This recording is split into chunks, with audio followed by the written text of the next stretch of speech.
سر میرا نام پرنو نائک ہے اور میں مرچنٹ نیوی میں کام کرتا ہوں. میرا سوال یہ ہے کہ اکارڈنگ ٹو قرآن یہ کہا جاتا ہے کہ جب قیامت کا دن آئے گا تو اس وقت اللہ جب سب کو پھر سے اٹھائیں گے تو کہا جائے گا کہ اپنی قبروں سے اٹھو. تو ہم ہندوؤں کا کیا ہوگا کیونکہ ہماری تو کوئی قبر نہیں ہوتی. بھائی صاحب کا سوال ہے کہ وہ کہتے ہیں کہ قیامت کے دن جب اللہ تعالیٰ واپس سے ہمیں دوسری زندگی دیں گے تو کہیں گے اپنے قبروں سے اٹھو. ہندو بھائی صاحب پوچھے کہ ہندو لوگ تو قبر میں دفنائے نہیں جاتے، ہندو بچے دفنائے جاتے نا. ہندو بچے ہندو مذہب میں چھوٹا بچہ ہے اس کو جلایا نہیں جاتا، اس کو دفنایا جاتا ہے.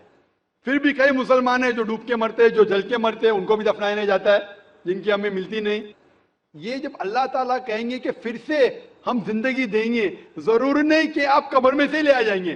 جو بھی انسان مر چکا ہے اس کے نئی زندگی دی جائیں گے. قرآن مجید میں اللہ تعالیٰ فرماتا ہے کہ اللہ اس میں جان ڈالیں گے، پھر موت دیں گے، پھر سے جان ڈالیں گے.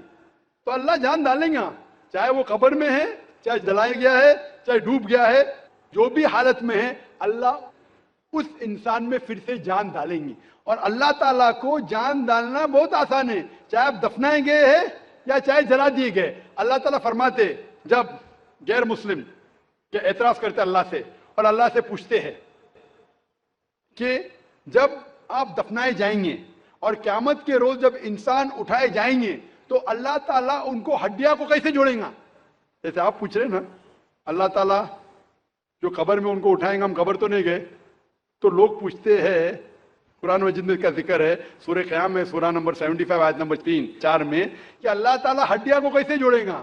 تو اللہ تعالیٰ فرماتے ہیں اللہ ہڈیاں کو ہی نہیں جوڑ سکتا ہے، آپ کے انگلیوں کے پور پور کو جوڑ سکتا ہے. انگلیوں کے پور پور. آپ سوچتے ہیں کہ اللہ تعالیٰ کیوں کہتا ہے کیا انگلیوں کے پور پور کو جوڑ سکتا ہے؟ آج کی سائنس یہ کہتی ہے.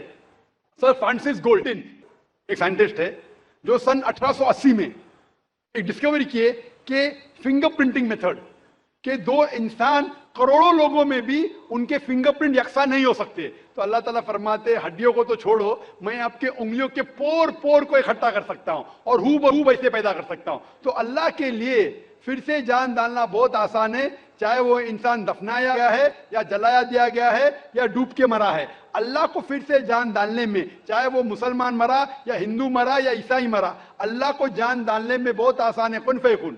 اور پھر سے ہمیں نئی زندگی دی جائیں گی اور پھر حساب کتاب کیا جائے گا. اور حساب کتاب میں اگر آپ اللہ کے احکامات پہ عمل کیے تو انشاءاللہ آپ جنت میں جائیں گے، اس دنیا کے امتحان میں سفلتا پائیں گے. لیکن اگر ان کے احکامات پہ آپ نے نہیں چلے، ان کے مطابق نئی زندگی بسر کرے تو آپ اس زندگی میں سفلتا نہیں پائیں گے. Hope the answer the question.